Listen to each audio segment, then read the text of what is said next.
Dear student, lit lang by Dilshad में आपका स्वागत है। आज हम जिस टॉपिक को कवर कर रहे हैं वो English year third semester fifth का फर्स्ट पेपर है। अर्थात आप जानते हैं कि अगर आप सेमेस्टर थर्ड में है तो इसमें इस सेमेस्टर में जो आपका रनिंग सेमेस्टर चल रहा है इसमें आपको दो पेपर देने हैं। एक फर्स्ट पेपर होगा, एक सेकंड पेपर होगा।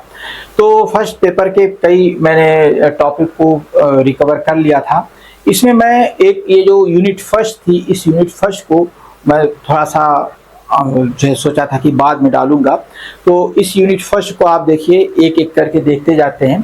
आपको यूनिट फर्स्ट में और इसका जो कोर्स टाइटल है classical literature and history of English literature. Classical literature है, हिस्ट्री ऑफ इंग्लिश लिटरेचर है, इसकी यूनिट फर्स्ट है। मैं केवल यूनिट फर्स्ट की बात कर रहा हूँ। यूनिट फर्स्ट में कई टॉपिक्स हैं। द इपिक है, बर्थ ऑफ ट्रेजेडी है, कॉमेडी एंड ट्रेजेडी है, क्लासिकल ड्रामा है, द एथेनियन सिटी स्टेट है, लिटरेरी कल्चर इन अगस्टन रोम है। ये कई टॉपिक्स हैं। इसमें ये 1, 2, 3 और 4, 5 टॉपिक्स हैं। तो ये 5 टॉपिक्स को आपको पढ़ने हैं। आज मैं इस पे बात कर रहा हूँ आपसे जो है द इपिक की, कि व्हाट इज इपिक। देखिए बहुत इंपॉर्टेंट है। आपकी बुक में एक लंबा चौड़ा ये टॉपिक है, ध्यान दीजिएगा। ये पेपर फर्स्ट है, ये देख लीजिएगा। अगर आपको एक बार और समझ में आ जाए तो मैं इसको लिख देता हूँ। ये पेपर फर्स्ट है, पेपर फर्स्ट है। ये आप अपने माइंड में फीड कीजिएगा। ये फर्स्ट पेपर है, बहुत शानदार टॉपिक है। आप ध्यान दीजिएगा। इपिक ये आपको जानना है। ये कई तरीके से ये पोएट्री वाले फॉर्म में भी पूछा जाता है, वाइवा में भी पूछा जाता है। कई तरीके से ये इंपॉर्टेंट है। आइए, इसके जितने भी टॉपिक्स हैं यूनिट फर्स्ट के बहुत इंपॉर्टेंट हैं। सारी चीज़ों को आपसे पूछा जाता है। तो एक एक करके जानते हैं। सबसे पहले हम देखते हैं इपिक के बारे में कि इपिक क्या है। इंट्रोडक्शन देख लीजिए। The word epic comes from the Greek word epos. ये इपोज वर्ड से आता है, which means a story, a word और अ पोएम, जिसका अर्थ होता है अ स्टोरी, अ वर्ड और अ पोएम। तो सबसे पहले आप जाने कि इपिक ये वर्ड है, इपोज से आया है, ग्रीक वर्ड से आया है और इसका माने होता है a स्टोरी, अ वर्ड और a poem. And EPIC is a long narrative poem. EPIC जो होती है एक लंबी नरेटिव पोएम होती है। ये सबसे पहला इसका ये है कि epic is a long narrative poem है, usually written in a elevated, serious and grand style. Elevated style में लिखी जाती है। एलिवेटेड स्टाइल से मतलब ये होता है भारी भरकम रूप में इसे लिखा जाता है। Which tells the story of a hero और अ नेशन, जो किसी हीरो की कहानी बताती है या किसी राष्ट्र की कहानी बताती है, इसमें शामिल किया जाता है इपिक में। It is one of the oldest and most important forms of literature. ये जो है ओल्डेस्ट, जो वन ऑफ द ओल्डेस्ट, पुराने में ये बहुत पुरानी है। जो पुराने फॉर्म्स हैं लिटरेचर के, उनमें ये एक बहुत पुराना फॉर्म है लिटरेचर का। Epics were first created in oral tradition। सबसे पहले इपिक को ओरल ट्रेडिशन में प्रस्तुत किया गया था, क्रिएट किया गया था, एंड लेटर रिटेन डाउन, और फिर उसे राइट डाउन कर लिया गया था। They give us not only stories of heroes. अब ये जो स्टोरीज आई, ये कहने को तो इसमें हीरो और नेशन की बात की जाती है। तो ये यहाँ पे कह रहा है they give us not only the stories of heroes. ये केवल हीरोज के बारे में नहीं बताती है, बल्कि but also a picture of the society, बल्कि ये समाज का एक दृश्य भी देती है, समाज की तस्वीर भी प्रस्तुत करती है। रिलीजन, धर्म के बारे में बताती है। कल्चर के बारे में बताती है। And the values of the time, और उस समय के क्या वैल्यू थी, क्या इंपॉर्टेंस थी, उसको भी ये शो करती है इपिक। इसलिए इपिक बहुत इंपॉर्टेंट है। देखिए मैंने शॉर्ट इंट्रोडक्शन लिखा है, लेकिन बहुत ही डीप इंट्रोडक्शन लिखा है। इसको आप देखिएगा। Characteristic of an epic. Epic की कैरेक्टरिस्टिक क्या ये जान लीजिए। Length and grandeur. Epics are long poem. ये लेंथ होती है और ग्रैंडियर होती है, शानदार होती है। Epics are long poem with many books or section. देखिए इपिक्स जो होती है ना, ये सबसे इंपॉर्टेंट चीज इसमें ये होती है, ये लॉन्ग पोएम होती है। इसमें क्या कहता है, book first, book second, book third, ऐसे करके जोड़ा जाता है, या कुछ सेक्शन के नाम से जोड़ा जाता है ना। तो ये इस तरीके से होती है। They are written in serious formal style, ये साधारणतः सीरियस और फॉर्मल स्टाइल में लिखी जाती है इपिक। अगर हम बात करते हैं इसकी, तो इसकी जो कैरेक्टरिस्टिक में दूसरी जो कैरेक्टरिस्टिक होती है, हीरोइक सेंट्रल कैरेक्टर। ये जो हीरोइक, एक हीरो होता है, उसी को सेंट्रल कैरेक्टर में रखा जाता है और उसी के इर्द गिर्द ये सारी चीजें घूमती है, इसकी सारी कहानियां घूमती हैं। The story is about a great hero like Achilles in Iliad और the Rama in the Ramayana. जैसे देखिए ये लोग हैं, इन्हीं के इर्द गिर्द सारी कहानियां घूमती हैं। Whose action decide the fate of many people. देखिए ये ऐसे हीरोज के बारे में बात करती है इपिक, जो डिसाइड्स, वो वर्णन करती है, किसका वर्णन करती है, जो डिसाइड वर्णन करती है, फैसला करती है of many people, fate of many people. इन लोगों के कार्य ऐसे होते हैं कि ये केवल वो अपने लिए नहीं करते हैं, बल्कि इनके कार्य से पर निर्भर होता है, बहुत से लोगों के भाग्य निर्भर होते हैं। तो ऐसे ही हीरोज को इसमें शामिल किया जाता है। अगर हम आगे बात करते हैं कि सुपर नेचुरल एलिमेंट्स, इसमें क्या क्या आता है, इसमें सुपर नेचुरल, तीसरी इसकी कैरेक्टरिस्टिक होती है कि इसमें सुपर नेचुरल जो ऑब्जेक्ट का प्रयोग किया जाता है। जैसे इसमें गॉड्स हैं, देवी देवता हैं, डेमंस हैं, शैतान है, मैजिक है, जादू है, और डिवाइन है, आध्यात्म है, इंटरवेंशन है, ये सारी चीजें इसमें आती हैं। आध्यात्म, इंटरवेंशन, ये बहुत सी चीजों को इसमें शामिल कर दिया जाता है। जो चीजें इसमें आती हैं इनमें इंटरवेंशन और कॉमन, डिवाइन इंटरवेंशन। देखिए ध्यान दीजिएगा, कभी कभी शब्द जो है ना थोड़ा थोड़ा सा मिस कर जाते हैं। डिवाइन इंटरवेंशन है ना, आध्यात्मिक हस्तक्षेप भी इसमें होता है। डिवाइन के माने होता है आध्यात्मिक और इंटरवेंशन के माने होता है हस्तक्षेप। और कॉमन इन इपिक, ये सारी चीजें इसमें कॉमन है, जैसे गॉड है, डेमंस है, मैजिक है, डिवाइन हस्तक्षेप है, आध्यात्मिक हस्तक्षेप है, ये इसके कॉमन टॉपिक्स होते हैं इसके इपिक के। आगे ये यूनिवर्सल थीम्स जो होती है, they deal with great themes like war, fate, good versus evil, duty, honour and destiny. ये जो इसकी जो थीम होती है ना, किस पे रहती है, इस पे युद्ध पे होती है। नंबर एक चीज होती है इसमें युद्ध, फिर उसके बाद भाग्य होता है, गुड वर्सेस इविल, अच्छाई और बुराई की इसमें लड़ाई होती है, ड्यूटी, कर्तव्य होता है, ऑनर, सम्मान होता है, एंड डेस्टिनी, और भाग्य होता है। ये सारी चीजों को इसमें शामिल किया जाता है, एक एक करके एक एक चीजों को इसमें शामिल किया जाता है। अगला देखिए जो बात आती है इसमें, invocation to the muse. Invocation के माने होता है आह्वान करना। तो muse, muse the goddess of muse, muse means the goddess of muse. आप ध्यान दीजिएगा कि इसमें गॉडेस ऑफ म्यूज को का आह्वान किया जाता है। सबसे पहले जब वो पोएट जाता है एक इपिक लिखने, तो वो गॉडेस ऑफ म्यूज को, अर्थात कविता की देवी को वो एड्रेस करता है और उससे मदद मांगता है कि मुझे ये कविता लिखने में, ये जो पोएम मैं लिख रहा हूँ इसमें लिखने में मुझे मदद करो। तो इसमें एक इसकी ये भी कैरेक्टरिस्टिक है कि जो है इनोकेशन टू द म्यूज, वो जो है म्यूज को अर्थात गॉडेस ऑफ पोएम को एड्रेस किया जाता है। Many classical epic begins with the poet asking for divine inspiration to tell the story.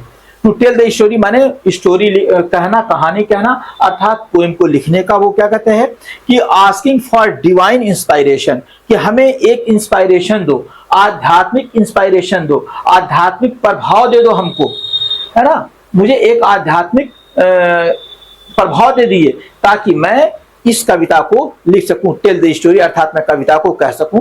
Tell माने कहना होता है, यहां लिखना के मैं बता रहा हूं। Example, Homer invokes the muse in Iliad. Homer जो है म्यूज ऑफ इलियड को इन्वोक करता है, उसको आह्वान करता है, उससे कहता है। अगर हम इपिक की बात करते हैं तो इसमें इपिक सिमली एंड इपिथेट, इसमें जो बात आती है इसमें दो तीन चीजें आती हैं। इपिथेट के माने सीधे सीधे होता है विशेषण, तो इसमें सिमरीज की बात होती है और एपिथेट की बात होती है, अर्थात विशेषण की बात होती है। तो इसमें देखिए सबसे जो बात यह है कि स्पेशल पोएटिक डिवाइसेस है are use, for example swift footed Achilles is a repeated epithet in the Iliad.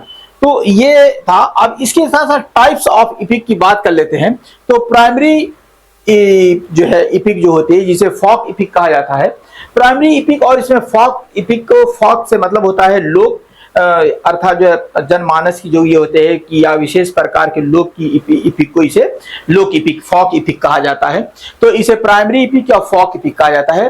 These belongs to oral tradition, ये ओरल ट्रेडिशन से रिलेटेड करते हैं, pass down by the generation before being written, और लिखने से पहले ये जनरेशन टू जनरेशन इसे माउथ टू माउथ दिया गया था। अगर हम एग्जाम्पल किसकी बात करते हैं तो इसमें इलियाड है एंड ओडिसी है by Homer, Mahabharata and the Ramayana है इन इंडिया। ये दो इपिक्स बहुत मशहूर हैं जिसको माउथ टू माउथ लाया गया था। अगर हम सेकेंडरी की बात करते हैं, सॉरी फॉक इपिक की बात करते हैं, माउथ टू माउथ मैं यहां पे बोल गया हूं। अगली बात आती है सेकेंडरी आर्ट इपिक जो है, ये सेकेंडरी तरीके से ये कलात्मकता वाले से रिलेटेड है। These are written deliberately by poets, इसको पोएट्स के द्वारा लिखा गया था, जो विशेष रूप से इसको पोएट्स के द्वारा लिखा गया था, अर्थात आप ये कहिए कि जानबूझ के पोएट्स ने इसको लिखा गया था। फॉलोइंग द इपिक ट्रेडिशन, और उसकी जो इपिक की जैसी ट्रेडिशन थी, जो परंपराएं थी, उस परंपराओं के अनुसार इसको लिखा गया था। एग्जाम्पल है द एनेड बाय द वर्जिल और paradise lost by John Milton. अगर हम फेमस इपिक की बात करते हैं तो यहाँ पे देख लीजिए, द ग्रेट ग्रीक इपिक है, इलियाड एंड ओडिसी है, होमर ने लिखा था। रोमन इपिक है, एनाइड है, वर्जिल ने लिखा था। इंडियन इपिक है, रामायण वाल्मीकि जी ने लिखा था, महाभारत व्यास जी ने लिखा था। अगला है इंग्लिश इपिक्स है, पैराडाइज लॉस्ट है, मिल्टन ने लिखा था।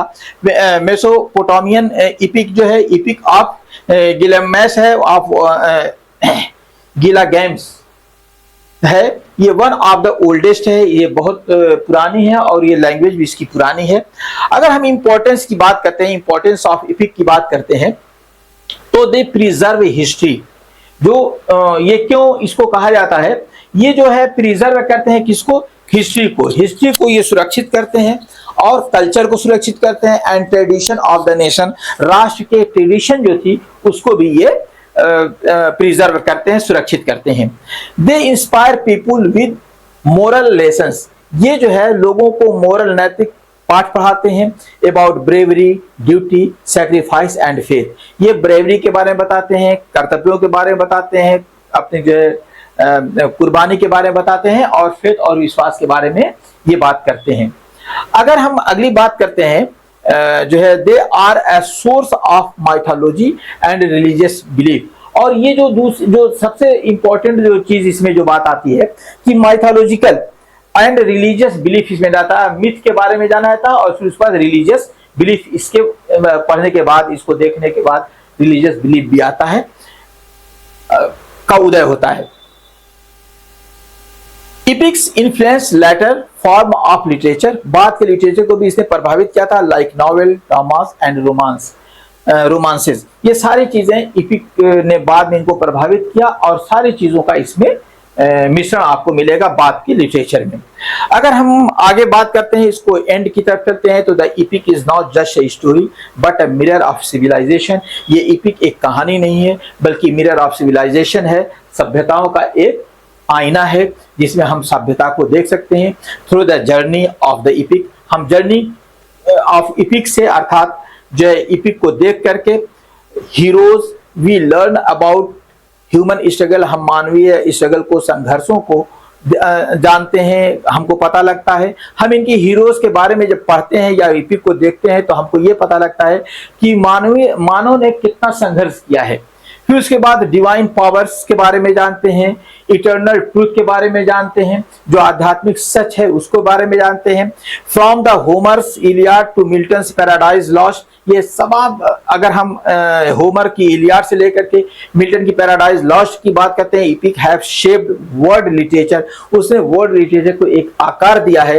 And they continue to inspire readers even today, और आज भी रीडर्स को इंस्पायर करती है जो है जैसे पहले इंस्पायर की थी उसी तरह आज भी ये प्रभावित करती है। आइए जरा सा क्वेश्चन की बात कर रहे हैं। अगर मॉडल क्वेश्चन की बात करते हैं तो इसमें सबसे पहला क्वेश्चन आता है define and explain the term EPIC with its chief characteristic. इसकी मुख्य विशेषताओं के साथ आप एक्सप्लेन कीजिए, डिफाइन कीजिए इपिक को। ध्यान दीजिएगा कि बहुत सी सारी चीजें, सारे टॉपिक्स मैं नहीं बता सकता हूं, तो इसको क्वेश्चन में डाल दिया हूं और आप क्वेश्चन को एक एक करके पढ़ लीजिए। इसको चाहे आप स्क्रीनशॉट ले लीजिए, चाहे जो है वीडियो को रोक करके देख लीजिए। ये है आंसर है, यहाँ से शुरू होता है, फिर उसके बाद इसके मेन कैरेक्टरिस्टिक्स हैं, फिर उसके बाद इसमें इन मीडियाज रेस है इसके, और फिर उसके बाद ग्रैंड स्टाइल है, इसके एग्जाम्पल हैं, कंक्लूजन है। इसी प्रकार से आपका दूसरा क्वेश्चन होता है distinguish between the great EPIC and the mock EPIC with example. Example के साथ ग्रेट इपिक और मॉक इपिक को देखिए, ये डिस्टिंग्विश कीजिए, फर्क का स्थापित कीजिए, इसको अंतर स्थापित कीजिए। ये क्वेश्चन है द ग्रेट इपिक को सबसे पहले बताया गया कि ग्रेट इपिक क्या है, इसके फीचर्स सारी चीजें इसमें दी गई हैं। फिर उसके बाद आपको आगे जो है द मॉक इपिक के बारे में बताया गया है, इसका भी स्क्रीनशॉट ले लीजिए। फिर उसके बाद आपको मैं एक कंपैरिजन टेबल दे रहा हूं, आप कंपैरिजन टेबल को देख लीजिए कि दोनों में अंतर क्या है, बड़े आराम से आपको अंतर समझ में आ जाएगा। फिर उसके बाद इसका कंक्लूजन भी दे दिया हूं, इसको देख लीजिएगा, चार्ट में आखिरी में दिया गया है। फिर उसके बाद ये तीसरा क्वेश्चन है, आप तीसरे क्वेश्चन को देखिए, explain the concept of grand theme and grand purpose in an epic. EPIC में जो ग्रैंड पर्पस होता है उसको इसमें थीम को भी शो करना है। तो सबसे ग्रैंड थीम इसमें दिखाया गया है, इसकी जो थीम है वो बताया गया है कि इसकी जो इपिक की थीम क्या होती है। फिर उसके बाद इसके पर्पस क्या होते हैं, इसके उद्देश्य क्या होते हैं, इसको भी देख लीजिए। इसके relationship between theme and purpose को इसमें दिखाया हूं, इसको भी आप देख लीजिए। फिर उसके बाद importance in literature tradition, literary tradition में इसकी इंपॉर्टेंस क्या है। फिर उसके बाद इसको कंक्लूजन में मैंने शार्ट कर दिया है। नेक्स्ट अगर हम क्वेश्चन देखते हैं तो अगला क्वेश्चन हमारे पास आता है discuss the importance of the invocation and sublime characteristic in the epic. हम इंपॉर्टेंस और इनोकेशन की बात करते हैं, सबलाइम कैरेक्टरिस्टिक की बात करते हैं इन एन इपिक। आगे इसमें देखिए सारे क्वेश्चन हैं, इनोकेशन की बात सबसे पहले करेंगे, फिर उसके बाद हम सबलाइम कैरेक्टर की बात करेंगे, फिर उसके बाद हम द फंक्शन ऑफ द सब्लिमिटी की बात करेंगे, फिर उसके बाद इसको कंक्लूजन देख लेंगे। थोड़ा सा मैंने शॉर्टिफाई कर दिया इसको। अगला जो टॉपिक आता है, जो अगला क्वेश्चन है आपका, evaluate the poetic qualities hyperbolic description and generalisation in epic. किन किन चीजों को जनरलाइज किया गया है, हाइपरबोलिक डिस्क्रिप्शन किया गया, जैसे मैंने बताया था कि इसमें हाइपरबोल का प्रयोग होता है। तो ये है, इसका आंसर देख लीजिए। इसमें सबसे पहले पोएटिक क्वालिटीज को बताया गया है, पोएटिक क्वालिटीज क्या है। फिर उसके बाद पोएटिक क्वालिटीज के बाद हाइपरबोलिक डिस्क्रिप्शन है, फिर उसके बाद जनरलाइजेशन है, इसको देख लीजिए। फिर कनेक्शन है इसका, ये देख लीजिए। फिर उसके बाद कंक्लूजन है। दोस्तों अगर ये वीडियो पसंद आया हो तो अपने दोस्तों में शेयर कीजिएगा, लाइक कीजिएगा। अगर आपको कहीं पे कोई प्रॉब्लम हो तो कमेंट करना कतई मत भूलिएगा। सब्सक्राइब करने के बाद बेल आइकन दबा लीजिएगा। मिलते हैं इसी प्रकार के वीडियो में। Thank you.